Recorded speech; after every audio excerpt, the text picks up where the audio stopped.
All right, so let's talk about a situation that can feel like a real roadblock when you're dealing with differential equations. You know the drill. You find your eigenvalues, but wait, you get a repeated eigenvalue. And even worse, it only spits out one single eigenvector.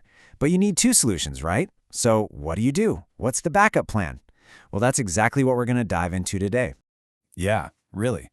What happens when you just plain run out of eigenvectors? I mean, for a 2x2 system, you absolutely need two independent solutions to build your general solution, but the math just gave you one. It's one of those moments where you're just staring at your paper thinking, am I stuck? Is this a typo? It definitely feels like a dead end, but trust me, there's a really clever way to get through this. So let's get specific. We're talking about the one eigenvector problem. This is exactly what happens when a single eigenvalue gives you only one solution.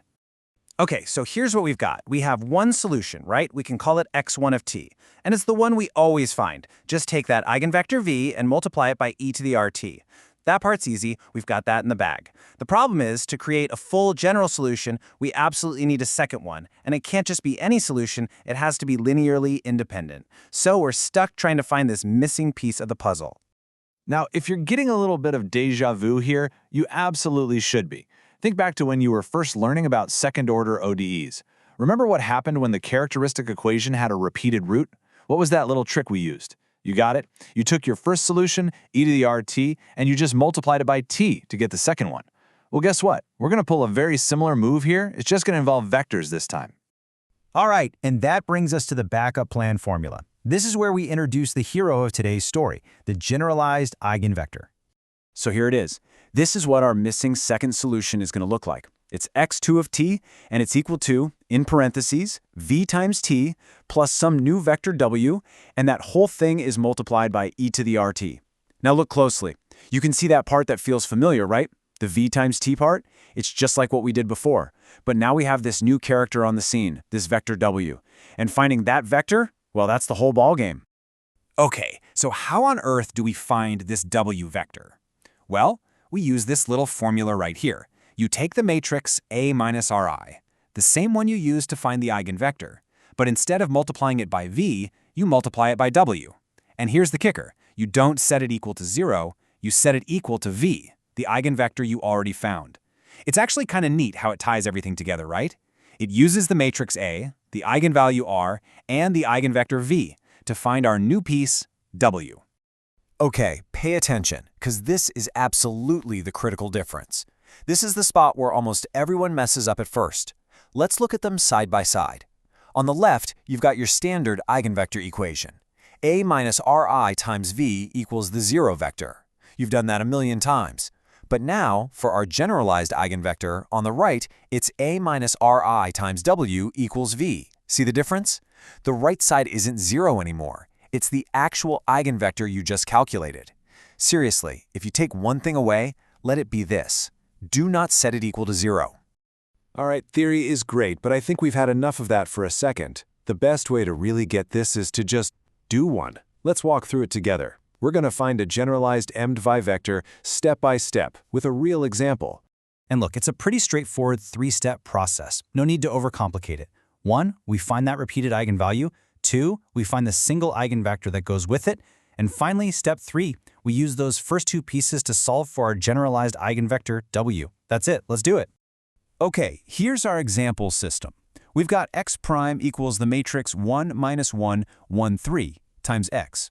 So first things first, step 1, find the eigenvalues. You know the drill, we set up the determinant of a minus lambda I. You do the math, and it spits out the characteristic equation lambda minus 2 squared equals 0. And there you have it. Just like we planned, we get a single repeated eigenvalue, lambda equals 2. On to step 2. Let's find that eigenvector. We take our lambda equals 2 and plug it into the good old a minus lambda iv equals 0 equation. We solve that system and it gives us our one and only eigenvector for this problem. V equals the vector 1, negative 1. And just like that, we have our first solution. x1 is just that vector times e to the 2t. Halfway there. And now for the main event, step 3. This is where the new magic happens. We're going to solve the equation a minus 2i times w equals v. So we're using that same matrix from step 2, but, and this is the important part, we set the right-hand side equal to the eigenvector we just found, the vector 1, -1. Let me say it again. We are not setting it equal to 0 this time. So if we write this out as a system of equations, you'll notice something. Both rows actually give you the exact same equation, which is -w1 minus w2 equals 1. So what does that mean?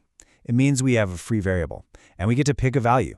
Let's make our lives easy, right? Let's just pick w1 to be 0. If we do that, the math is super simple. w2 has to be -1.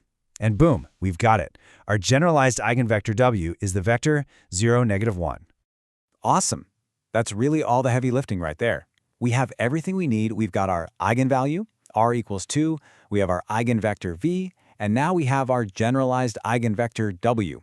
So it's time to do the easy part. Let's put all these pieces together and build the full solution. And here's what it looks like. The general solution is just x of t equals c1 times that first solution we found, plus c2 times that new second solution we just built. And when we plug in the actual vectors and eigenvalue we calculated, you get this equation on the bottom. And that, my friends, is the complete general solution to our system.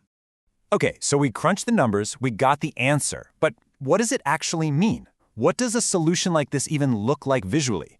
To understand the meaning behind the math, we've got to take a look at the phase portrait.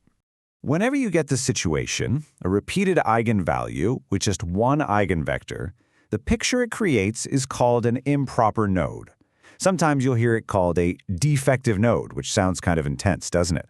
But it's just a fancy way of saying our system was defective by one eigenvector. So what's the visual?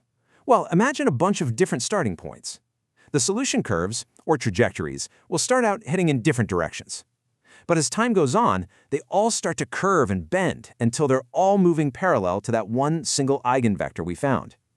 It's pretty cool. That one vector totally dominates and dictates the long-term behavior of the whole system. Okay, one last thing. What about stability? Is the origin stable or unstable? For that, we only need to look at one thing, and that's our eigenvalue. Lambda equals 2. Well, because our eigenvalue, lambda, is a positive 2, think about those e to the 2t terms in our solution. As time moves forward, those terms are going to explode. They grow exponentially. That means all of our solutions are going to go flying away from the origin. So the origin is an unstable equilibrium point. Now, just for a second, imagine if our eigenvalue had been -2. Then all those terms would shrink to 0, and the solutions would get sucked into the origin, making it stable. So there you have it. We've officially cracked the case of the repeated eigenvalue. This is one of the big special cases you have to know how to handle. But solving this one kind of leads you to wonder about the next one. What happens when your characteristic equation gives you solutions that aren't even real? What do you do when you get complex eigenvalues? That sounds like a story for another time. Thanks for joining me.